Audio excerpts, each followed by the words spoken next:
Hello जी, नमस्कार। मैं Ajit Kumar Das. Most welcome है आप लोग का पैरामेडिकल सॉल्यूशन हब में। तो जिस चीज़ का इंतज़ार था आप लोग का, वो नोटिफ़िकेशन आ गया है एक्स-रे टेक्नीशियन वाले को। कल ही आया है 29/5/2026 को। तो विज्ञापन संख्या 5/2025 एक्स-रे टेक्नीशियन। तो नोटिफ़िकेशन में पूरा क्या लिखा हुआ है, क्या गाइडलाइन लिखा हुआ है और कितना कौन-कौन सा डॉक्यूमेंट्स लेके जाना है और जो लिखा हुआ है उतना ज़रूर प्रोवाइड कराना है। जितना भी तो एक-एक पॉइंट देखते हैं हम लोग, नोटिफ़िकेशन पढ़ के आप लोगों को सुनाते हैं।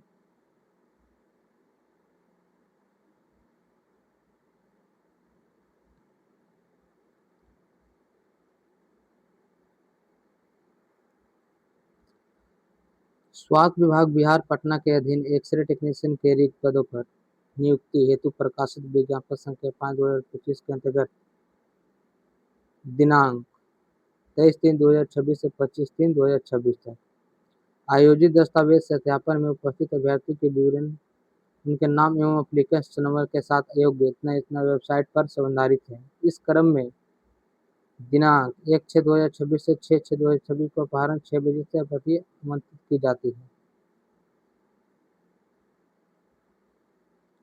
अभ्यर्थी अपना एप्लीकेशन नंबर, मोबाइल नंबर एवं जन्म तिथि डालकर रजिस्टर्ड मोबाइल नंबर पर प्राप्त ओटीपी के माध्यम से लॉगिन कर दर्शाई गई सभी विवरणी तथा नाम, पिता का नाम, जन्म तिथि, लिंग, कोटि, प्राप्तांक, अयोग्यता के कारण आदि देखकर संतुष्ट हो ले।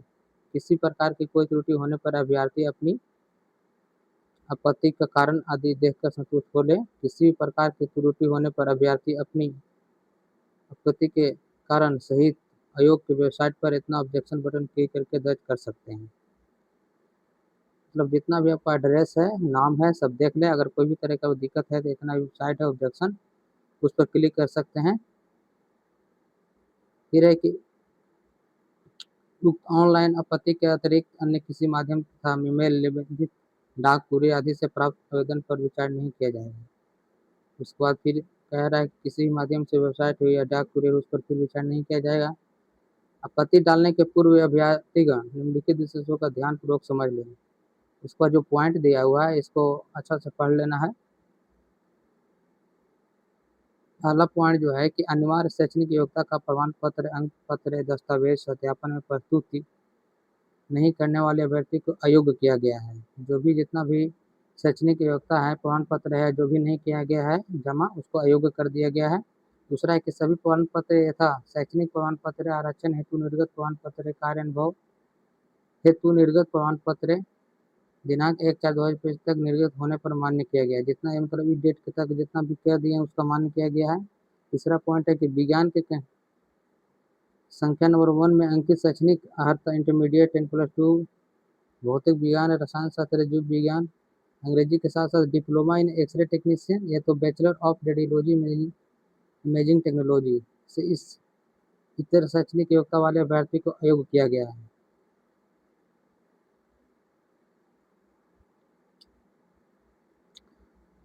फोर्थ पॉइंट है कि दस्तावेज सत्यापन में विज्ञापन की संख्या नंबर 1 के 2 के तहत में वर्णित सत्र के अनुसार diploma in X ray technician, bachelor of radio imaging technology का प्रमाण पत्र निर्गत करने वाले संस्थान को उक्त कोर्स संचालन की मान्यता संघ अथवा बिहार राज्य अथवा अन्य राज्य सरकार से प्राप्त है का साक्ष्य प्रस्तुत नहीं करने वाले अभ्यर्थी को अयोग्य किया गया है।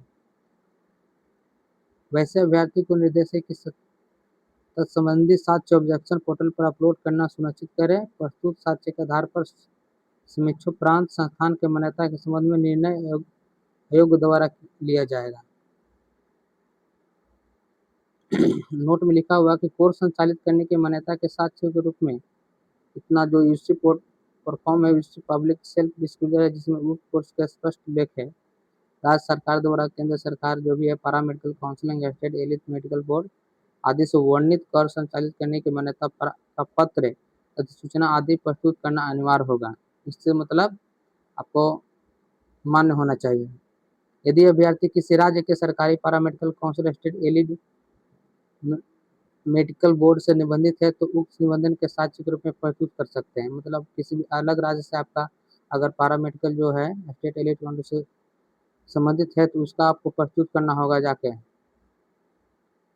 उसके बाद है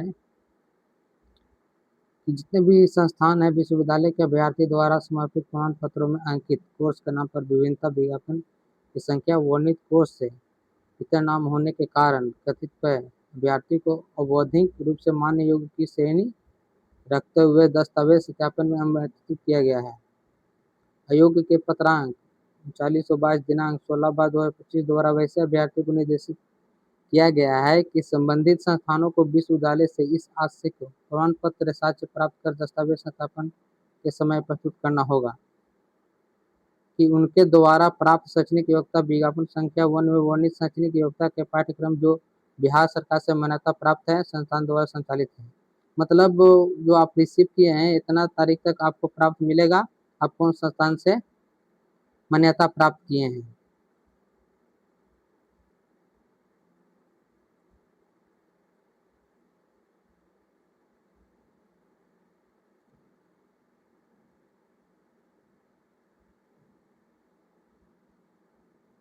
उसके बाद है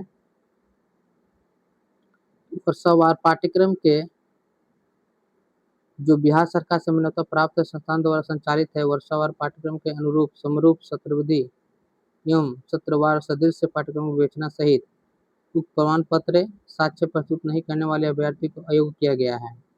मात्र कोर्स का पाठ्यक्रम उपलब्ध कराया जाना पर्याप्त नहीं है। वैसे अभ्यर्थी को निर्देश है कि तत्संबंधी प्रमाण पत्र साक्ष्य ऑब्जेक्शन पोर्टल पर अपलोड करना सुनिश्चित करें।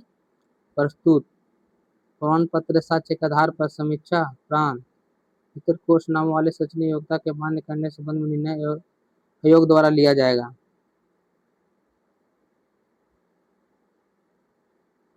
उक्त साक्ष्य प्रस्तुत नहीं करने पर संस्थान के मान्यता एवं कोर्स के नाम पर विभिन्नता के संबंध में निर्णय लेने हेतु आयोग स्वतंत्रता होगा और अभ्यर्थी का अयोग्य निर्णय मान्य होगा। कह रहे हैं कि आप जहाँ से शैक्षणिक प्रमाण पत्र प्राप्त किए हैं उसके लिए आपको एक ऑब्जेक्शन पोर्टल पर अपलोड करना होगा तभी आपको मान्य प्राप्त होगा। अगर आप नहीं करते हैं तो उसके लिए आप आयोग अपना स्वतंत्र रूप से काम करेगा। इसमें आपको अगर नहीं होगा तो अमान्य घोषित कर दिया जाएगा। पांचवा पॉइंट है कि विज्ञापन के अनुसार कार्य अनुभव अंकों की अधिमानता सुविधा के आधार पर नियोजित अभ्यर्थियों को दिया गया। जो भी मतलब आपको कार्य अनुभव अगर अप्लाई करते समय लगाए होंगे तो उस सुविधा के आधार पर आपको मान्य किया गया मान्य प्राप्त माना जाएगा। छठा है कि विज्ञापन के वर्णित कार्य अनुभव अवधि की गणना दिनांक 4/3/2025 तक की गई हो। मतलब आपको कार्य अनुभव इतना तक होना चाहिए 4/3/2025 तक। इससे बाद में अगर किया गया होगा तो उसका मान्य नहीं होगा।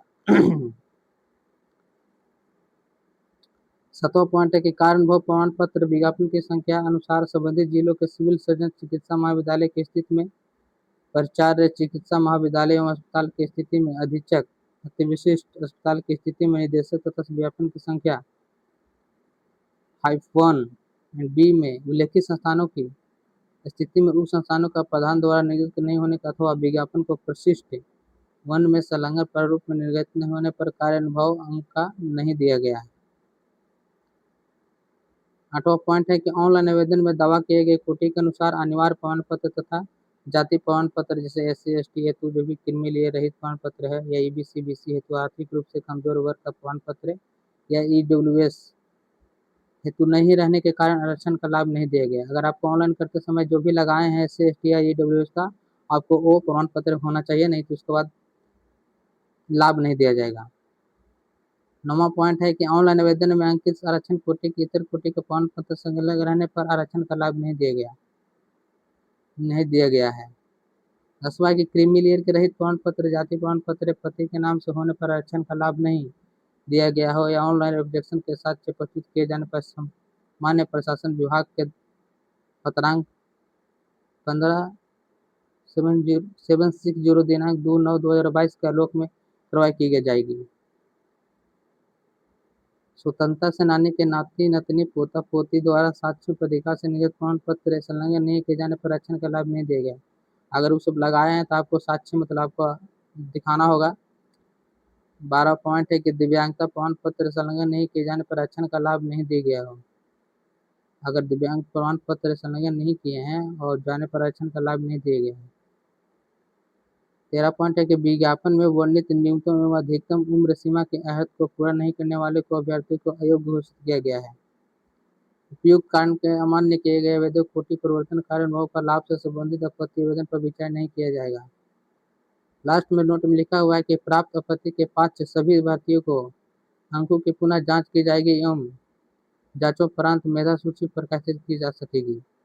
दूसरा पॉइंट है संलग्न सूची मात्र अभ्यर्थियों के प्राप्तांक की जांच हेतु अपलोड की गई है, इसे चयन सूची अथवा मेधा सूची नहीं समझा जाए।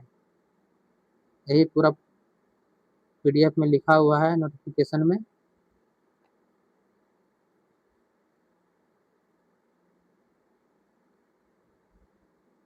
आप लोग देख सकते हैं। आप लोग का पूरा पॉइंट पढ़ कर बता दिए हैं कि क्या क्या करना है क्या नहीं करना है। धन्यवाद।